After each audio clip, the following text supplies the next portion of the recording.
Hello, and welcome to Message in the Middle with Marianne. We all know that life is hard, right? It's messy, it's unpredictable, but it can be wonderful all at the same time. My hope is that we can take a deep dive into self-development topics and explore life's lessons through book clubs, conversations, and interviews. And together, we can uncover the lessons that others have already learned to help us navigate this crazy, wonderful ride called life.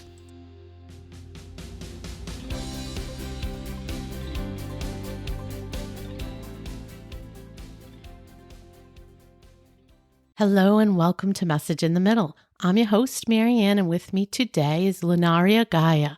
Lunaria is a dynamic speaker, coach, podcast host, content creator, and two-time Amazon best-selling author of Get Happy and Free, Unlocking the Happiness Code, and Perfectly Imperfect, your complete guide to loving yourself and loving your body. Through engaging transformational conversations on authentic confidence and conquering the obstacles of self-doubt and fear, Lunaria shows her audiences and her clients how to improve every facet of their life by cultivating an unshakable connection with their true selves. Lunaria, welcome to the show. Preach it. Thank you. I feel like you need to introduce me everywhere I go.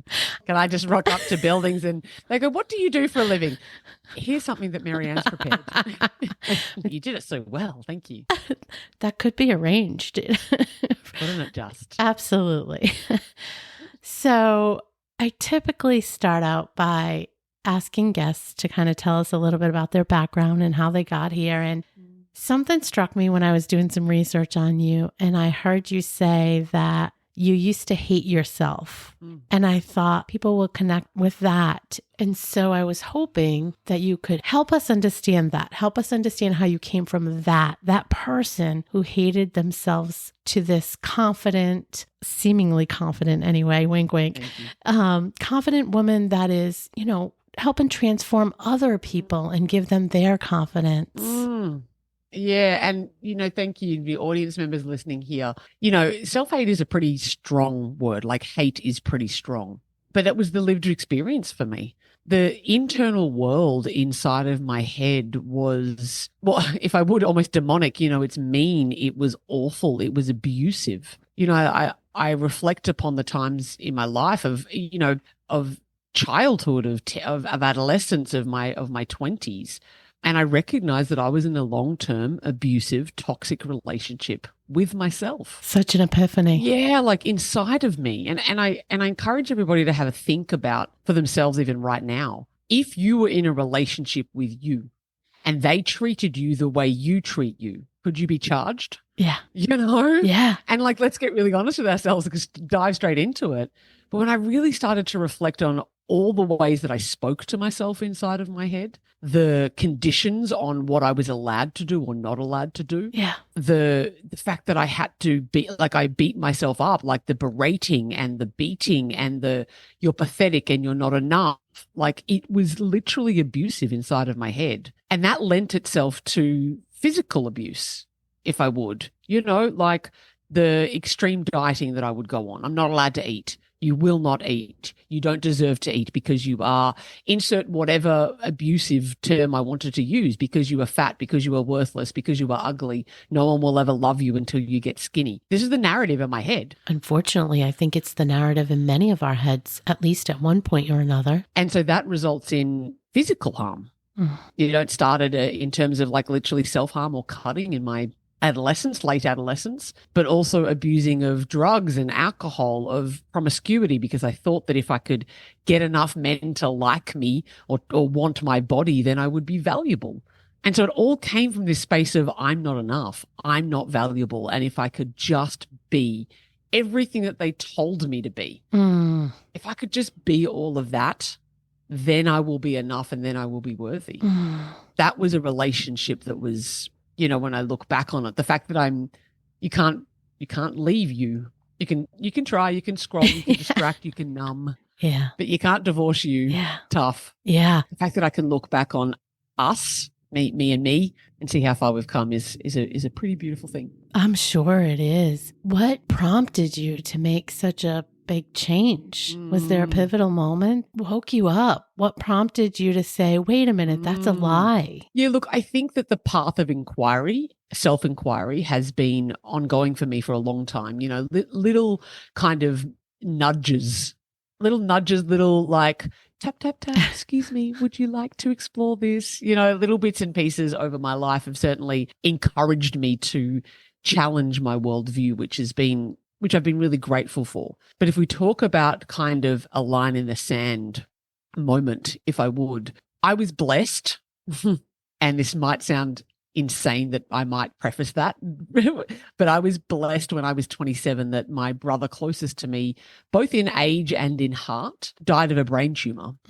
He was diagnosed, and a month later he was gone. Wow. And he was my hero. He was my world. I had no context of, like, we were often twins. You know, we did so much together. We're 19 months apart. And to have such a cataclysmic thing happen to me, every single time I get asked that question, like, was there a moment? And I'm like, I don't think that was the time of like, right, I got to live my life, because I was gutted. I was absolutely, you know, like every grief layer that I had ever suppressed up until that point at 27 was coming out of me, and I was resisting it, and I didn't want to face it. I was already on a path to maybe awakening, but that shook me to such a deep level of my core that I then began to go, well, who am I living for? Because I might not get years. My brother didn't. So the reality that life is short hit you much sooner than most. Yeah, I got the gift of that. Yeah, I could see why you say that now. That is such a two-sided dichotomy of such a painful situation. But yeah, I could see the gift as well. Yeah. Wow. So as we talk about waking up and sort of looking at some of those lies and really trying to get in touch with who we are, I think we both agree that midlife is such a great time for that to happen, and seems to be one that it often happens in, right? Yeah. Why do you think that? Why do you think that happens? It's such a great question, because I think that in the formative years of our life, you know, that kind of 0 to 7 imprint period on the basis of NLP, neuro-linguistic programming, a methodology of change, that 0 to 7 is imprint. We're sponges. We're just making meaning of everything.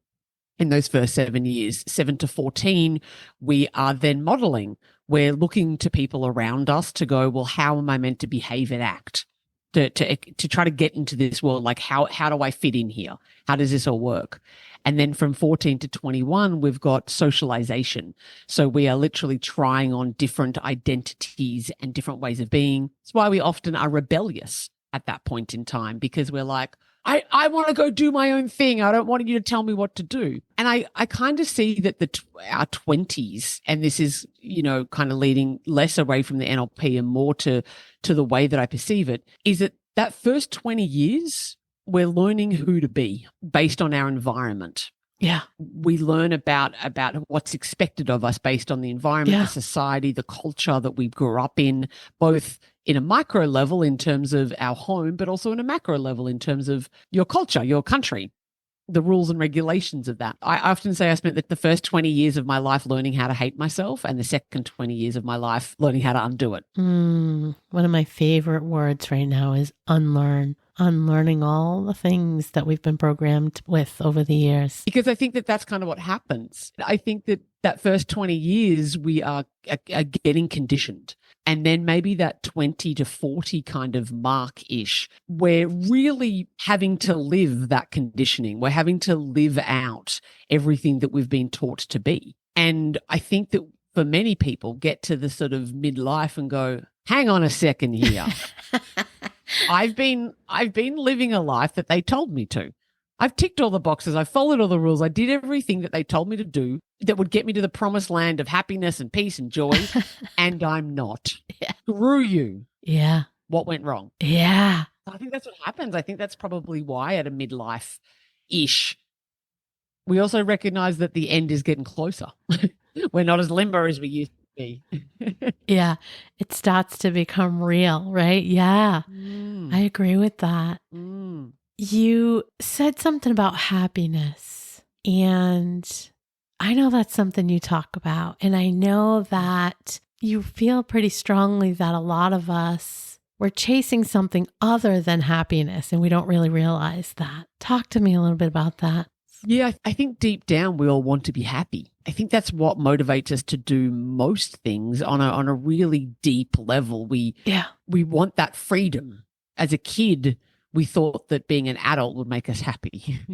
And how many of us adults go, man, if I could just go back to school and not have the bills and the responsibility, wouldn't that be glorious? All of them say all that. of them, right? Yeah, that's exactly right. And so I think that, we are maybe incorrectly defining happiness. We have, through marketing, and I would say that there's lots of global messaging that suggests that happiness is getting everything that you've wanted. And I just think that's a false narrative. I think that that's one of the lies that culturally, and I think globally culturally, we've been taught that if I just get all the circumstances to line up to what my mind wants, then I will be happy. Yeah. And yet, how many of us have gotten many things that we said was going to make us happy? And maybe we felt joy and pleasure for a short period of time, and then we went back to what? I want more. What's next? What else could I do? Yeah. There's a longing, there's a lacking, Yeah.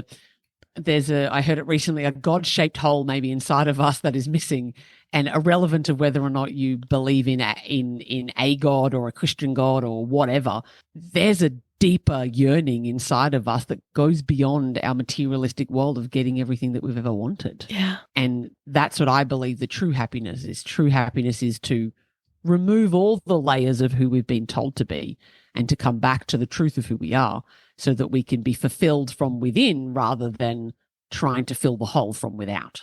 I like that a lot and agree with that a lot. I think that the recognition that people get there at this point, especially people on these self-development journeys or transformational journeys, I think that's step one, right? Recognizing that you're not happy, you're not fulfilled, you want to look for something that makes you come fully alive again, that makes you come back in touch with the things you love. I think that's one thing. And I think that comes a little bit, quote unquote, easier than the actual execution of that. Getting there is the challenge for so many people. I think a lot of people get stuck at the knowing and then they don't know how to take the steps to start moving toward getting into that alignment. So this is some of the work you do day in and day out. Talk to us a little bit about how people can look at that differently, how people can take some small steps, anything tactical that would help. Gosh, I love you bringing this to the conversation. Like I adore it so much because I think that you're exactly right. I completely agree with you. That moment of recognition of I'm not happy or I'm unfulfilled, the general consensus is that you just need to buy a sports car. Maybe that's the typical thing for the man in a midlife crisis or the midlife awakening of, well, I need to take up Pilates or, there is this, there's a searching and we understand that there is a disconnect. Yeah. But we're looking in the places that continue to lack fulfillment. So, I think that the very first step that we need to make, if we want to make some practical steps here, is it's very difficult to trust and love someone that you don't know. And so the first step is to spend time with you. And I'm being really deliberate with my language there. I didn't say spend time by yourself because maybe you already do. Spend time with yourself. So what does that practically look like? Start to tune in and listen to your mind. And that doesn't mean that you need to be sitting down in meditation necessarily, but see if you can start to observe this chatter or the beliefs. Start to observe the emotional state that you tend to be in on a regular basis. Because those two things or three things, your thoughts, your beliefs, and your emotions are going to indicate to you what your focus is, where your mind has been projected to. So you will start to get to know yourself, at least the version of yourself that is really unhappy, right? Yeah. You'll start to get to know that version of you. And that's uncomfortable. The reason why we don't do it is because it's uncomfortable and it's challenging. And maybe we're going to have to face parts of us that we don't think are likable. Because just so everybody knows this, we all have parts of us that we don't think are likable. that aren't lovable, that maybe are shameful, that are guilty, that we don't feel are worthy. We cannot reject ourselves into acceptance. Right. We cannot hate ourselves into love. We need to go and find all the parts of us that maybe we have pushed aside and said, you're not okay, and bring them back and build that relationship. I always like to remind people, because it was such a hard concept for me, but to do it with curiosity and leave the judgment on the table, because I think naturally that's where we go, right? We start looking at those beliefs. We start questioning the mean girl. We start thinking about our thoughts, but we do it with judgment. Like, well, why are you thinking that? Like, cut it out. Put that aside and start asking questions that come from a place of curiosity. And so I think that's challenging. Yeah. Again, I think it's one of the more challenging aspects of trying to do that internal reflection, but I think it really makes a difference. Yeah, and if I would build upon that, yes, the curiosity, there's a tendency to beat ourselves up for beating ourselves up. Yes, oh, I know I shouldn't be beating myself up. See, I'm doing it again. There's something wrong with me. And we fall back into the loop, right? We fall back into the loop of harming ourselves again. I think that if we can allow judgment to be, rather than go, it's not okay to judge, recognize that we do judge. Yeah. It's okay for it to be there. We don't necessarily want it to be in charge, but in the early days especially, all of you is welcome. I say this to my clients all the time in many spaces. All of you is welcome. And if you treated yourself as if all of you is welcome, the judgment, the mean girl, rather than trying to get rid of mean girl or push away judgment, recognize that judgment is there. And I think the big part here is that your thoughts are not fact. Just because you believe it, just because you think it, doesn't mean it's true. It doesn't, you want to create some separation between you and the thought, or you and the belief. Yes. Because the belief and the thought is just a relic of your conditioning and programming. Yes. All that it is, it's a relic of that. And I think that everybody could probably relate to this. Have you, Marianne, ever had a thought come to your mind that seems so obscure to you? You know, it maybe it's violent. I want to kill my husband. Racist. I want to kill my husband. That's exactly right. Like these things of like, yeah, violence and aggression or something, you know, like there's been moments for me where I might see a person of color walk past me and this racist thought comes into my head. It's not mine. I don't believe that. That's not true for me, right? Like when I objectively look at that, I'm like, oh man, like where did that come from? Now, if I meet that belief with, oh my gosh, there's something wrong with me, oh, like I have to, you know, then it lends itself to attaching to that very thought that was just streaming on down past a river that happened to go walk past me. The thought went past me, but I grabbed onto it. Right. Oh my, and now I'm giving it so much energy to try to fight against it. It's a thought that came because there is racism in the world, or sometimes our husbands aggravate us to that point that, you know, recognize that it's part of it and it's the choices that we make. Do we want to invest in that thought? Yeah. And if you are rejecting the thought, you are investing in it. I love... because you have to process it first. Dr. Amy Johnson, I was going to say, Dr. Amy Johnson does a lot of work in this space, and she says thoughts are like the weather. They roll in, they roll out. Yeah. But yeah, to your point, you know, you give them the time. That's really when you start building them into something more real in your life. So yeah.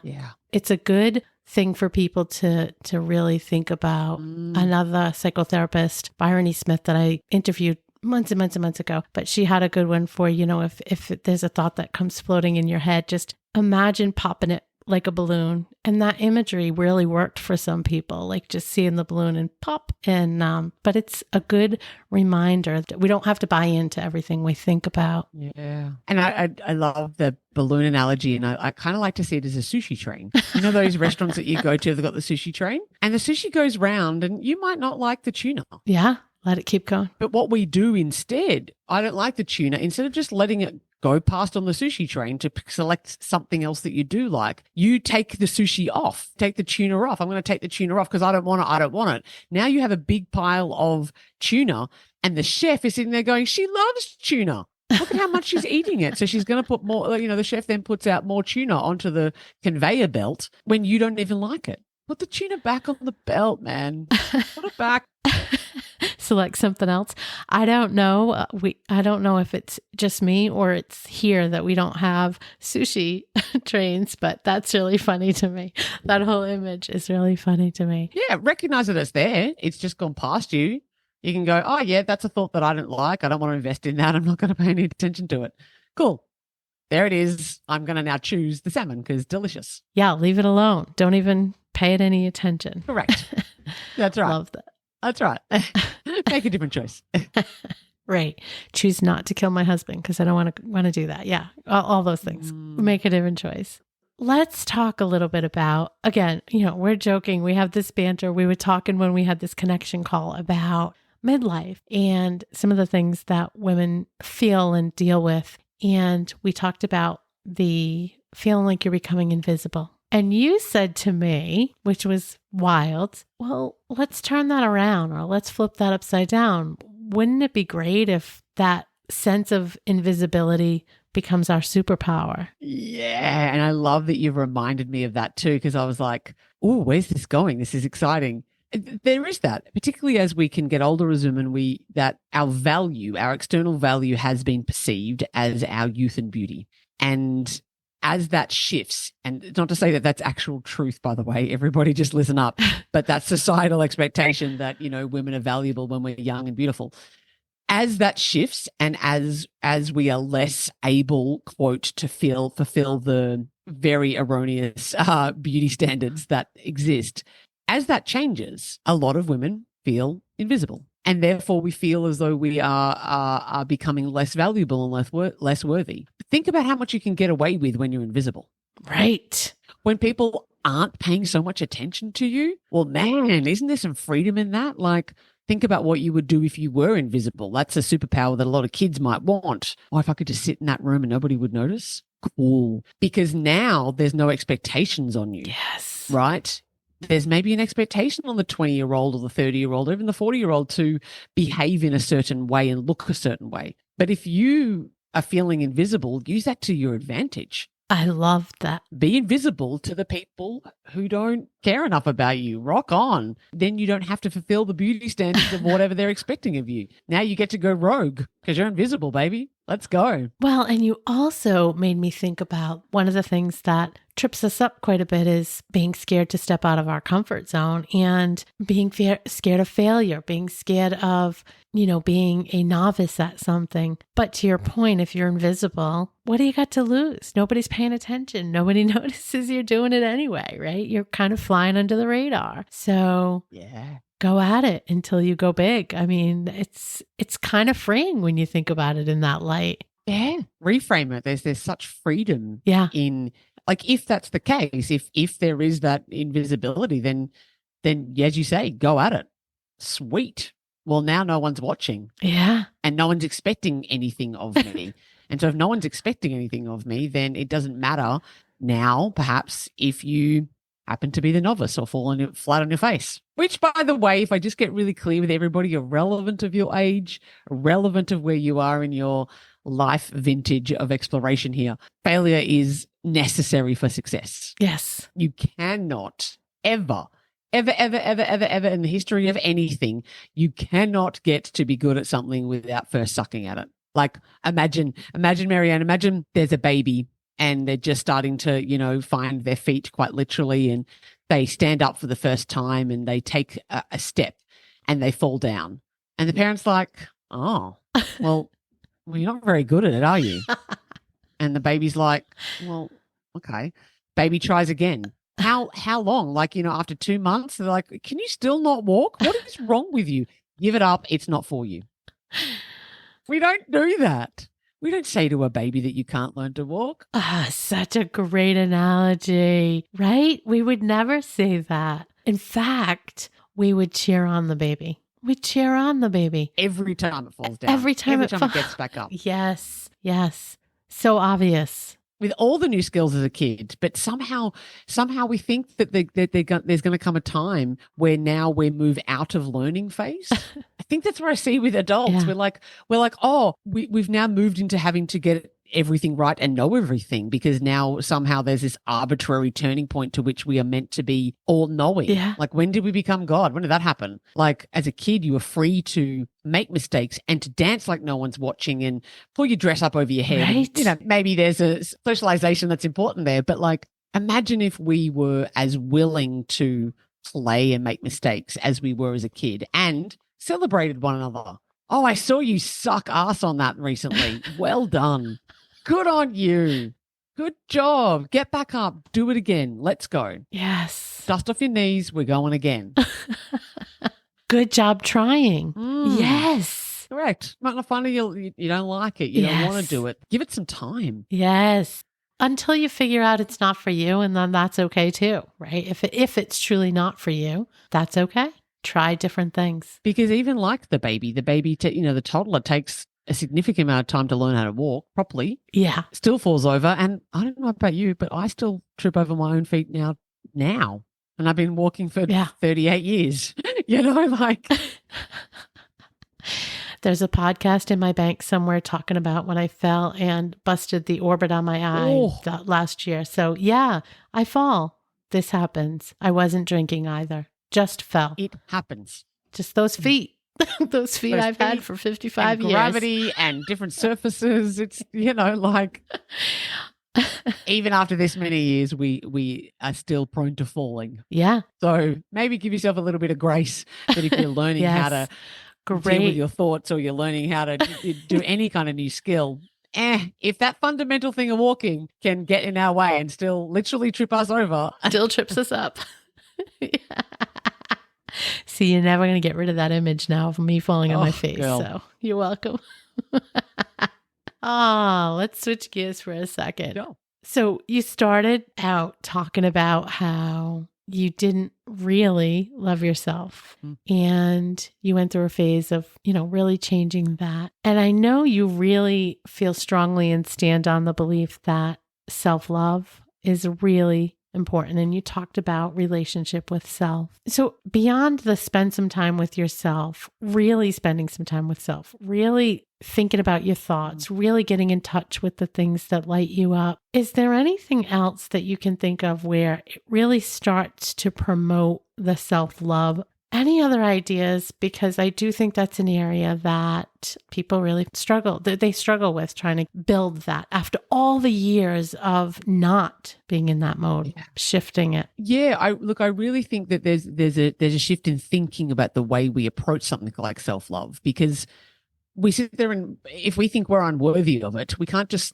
flick on a switch and now we love ourselves. Yeah. It doesn't work that way. The getting to know yourself, as we've already stipulated, is really the foundations of it, because it's very difficult to love someone you don't know very well.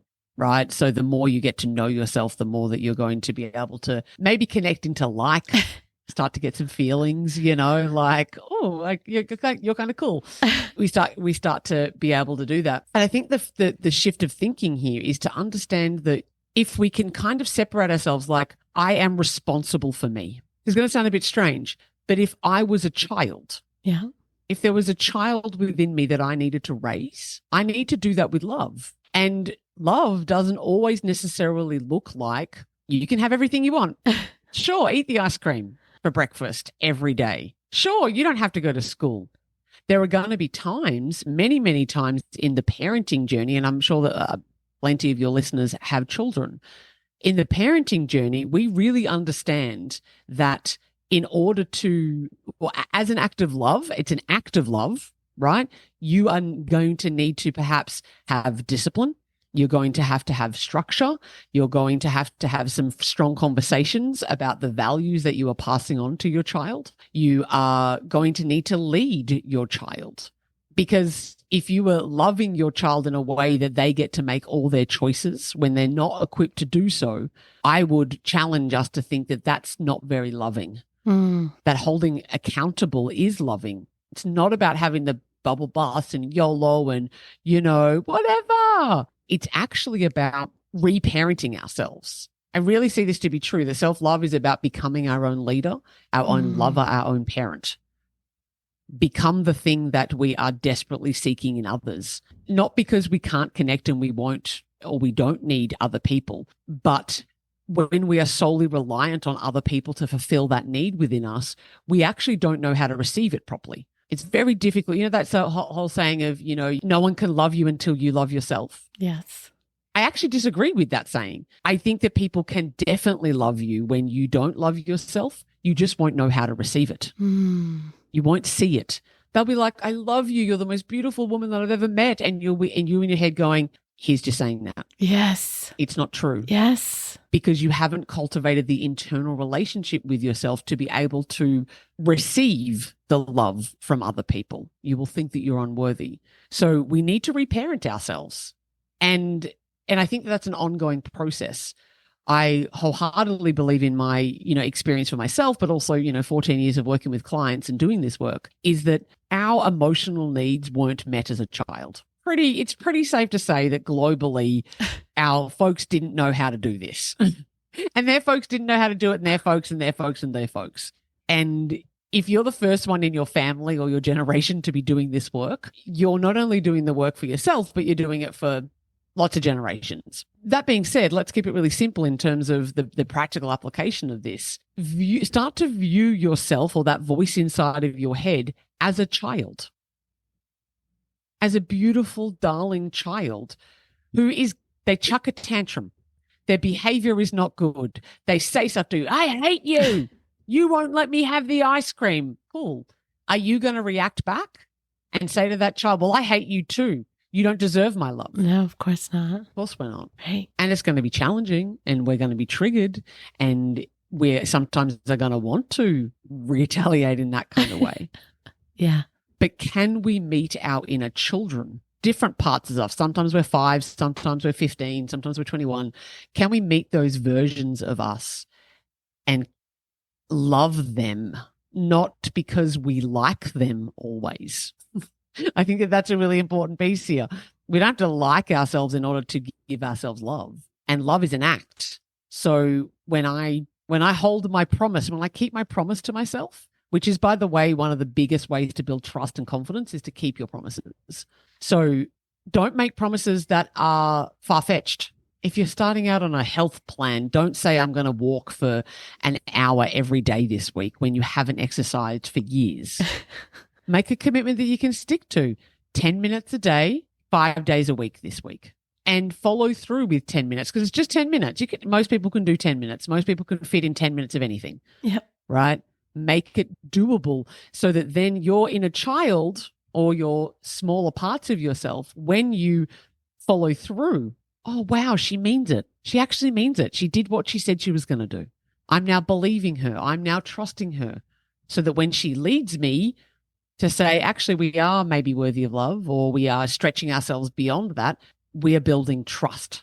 Because let's face it, how many of us betray ourselves, and how many of us are not following through with what we say? Our inner child is now experiencing that, of like the parent who says, yeah, I'll make it to your soccer game. I'll make it to your football game. And then they don't. And then we get disappointed again and again and again and again when our parent doesn't follow through, and we start to not trust them. And we start to blame ourselves for that. We need to go in and redo the work on it. I think everybody will be able to relate to that. But I also love the way you broke that down, because I think sometimes, talks on the inner child, that work can get a little hokey, right? But I don't think the way that you just described it, I think it's totally relatable. And I think if people can keep that in mind as they're struggling with things, I really think that could be helpful. So thank you for sharing that. I think that was a really good breakdown of a way to look at it that probably a lot of us haven't looked at it before. So good stuff. And if I can add a little bit more clarity to that, I view the mind out like the ego, unconscious. I'll talk about this in all of my work. That small self. When I say small self, that's what I may be referring to as child. That's unconscious. It's the part of us that hasn't been matured yet. It's the most immature part of us. It needs raising. And so when you've got that fearful mind, the doubtful mind, that is that part of you. Whether or not you want to call it your inner child, unconscious self, ego, mind, shadow, identity, whatever you want to call that, but that narrative in your head, that's all your conditioning and programming, is that part of you. And it's reacting to a monster under the bed And most of us are jumping under the bed, under the covers with the kid and going, yeah, I'm so scared, rather than stepping into a part of leadership and saying, it's okay, I know you're scared and I'm here with you. Yeah, that's good stuff. Be the parent, be the leader. Be the leader. Don't let that part of you drive. We've had that conversation before, and that it can be there. It can be in the car seat with you or next to you, but don't let it drive. It is there. Right. It is there. It's always there. Yeah. Good stuff. Yeah. So I wanted to hit on your first book, Perfectly Imperfect. So that's the thing, right? Just in itself, that title, getting to the point where you recognize that you are perfectly imperfect and it's okay. It's enough. That's the thing. That's a thing. You are enough. Right. You are enough. Tell me a couple of big lessons or takeaways from that book that you can share, because I just think getting to that point where you recognize that is such a big deal. What are your couple of takeaways that you would say that would make people want to, go dig in more? Yeah, I think that it really is that recognition that we don't hate our bodies because of the way we look. We hate our bodies because of the way we think. And I think that if I would come back to, the real essence of that book of Perfectly Imperfect is repair. It's repairing your relationship with you. That you have one. There is this. You've been gifted one child. You've been gifted, so to speak. You've been gifted one being to which you need to look after. And every other relationship that you have in your life, every other experience you have in your life is through the filter of this beautiful body to which you live in. Everything is through this filter. Yeah. And when we can start to look at our body and ourselves through the lens of that, rather than something to be at war with, something to be offended by, something to be objectified. I think, especially as women, I think there's a really, grounding piece. It's a 3-part book in Perfectly Imperfect. So the first part is about the mind. The second part is really about the body and embodiment. And then the third part is that kind of higher part of ourselves of integrating that all together. And I weave within Perfectly Imperfect. It's literally, when I say your complete guide to loving yourself and loving your body, I share a lot about my journey, about how I learned to hate myself and how did I unravel that. All of my work, typically what I do is that, particularly in my books, is they're how-tos. This is not just why. This is not just here's an idea and a good concept of what the problem is. I'm really passionate about giving you the how to start unraveling it, how to start to build a more healthy, happy relationship with yourself, where you can recognize that this vessel that you have is exactly that. It's a vessel. It's the way that you experience the world. And even just one thing that I may, as a really overarching takeaway of a way to think about things differently. How many of us go, oh, tuck shot lady arms, that's probably a very Australian term. I don't know what you guys would call it, but like our flabby. Oh, like bat wings or right? Yeah, we've got these bat wings and we're like, oh, I can't, I don't like my arms. But tell me you don't like your arms when you're holding your loved one. Ugh. You think about maybe you've got too much junk in your trunk and you don't like your butt. But tell me how much you hate your butt when you're dancing. Wow, I love that. Because it's the rather than the objectification of our body, it's the utilization of it. Yeah. We get to hold the people that we love with our hands and our arms, even if they've got bat wings. And the softness maybe of our belly, which has always been the hardest part for me from a physical perspective of how to love, that soft part of my belly that has provided so much safety and comfort for me over my life. Let's start having a look at what our body does for us. Because if you sat down and actually had a conversation, there's a technique that I use with many of my clients around this. If you sat down and actually listened to your body and how it speaks to you rather than just how you speak to it, it's pretty likely that it's going to turn around and say, man, I do everything for you. Every moment of every day, I'm here for you. I keep your eyes lubricated so they don't get sore. I fight off illness. I have these muscles and I repair overnight. And as much as you hate me and berate me and poison me, I'm still showing up for you and I love you. It's generally what happens. I love that reframe. Ask yourself, how does your body view you as its master? Can I change the game? Yes. The arm one really resonated with me because I am an arm hater. I hate these arms. As someone who's lost a lot of weight, still have more to do, but there's a lot of skin here and I always complain about it. But boy, do I love holding my grandbabies with these arms. So don't you just? Yeah. Irrelevant of what they look like, irrelevant of the bat wings. They would prefer to have your arms around them than have specific kind of arms. Yeah. They don't care. Oh, what a great thing for people to think about. Great point and a great piece of advice for us to take our goodbyes on, because I want to leave us with that. That is such a great way to reframe things. I can't thank you enough. This has been a great conversation, and we will put all your links out there and tell folks to check out your podcast as well. Put the links out there. So thank you for joining me today. This has been great. Thank you. Such a pleasure. Thanks for having me. Thank you for listening to this episode of Message in the Middle with Marianne. If you enjoyed the podcast, please take a minute to share it and write a review, as it helps bring new listeners to our audience. If you'd like to keep the conversation going between episodes, please join us at Facebook group Message in the Middle with Marianne.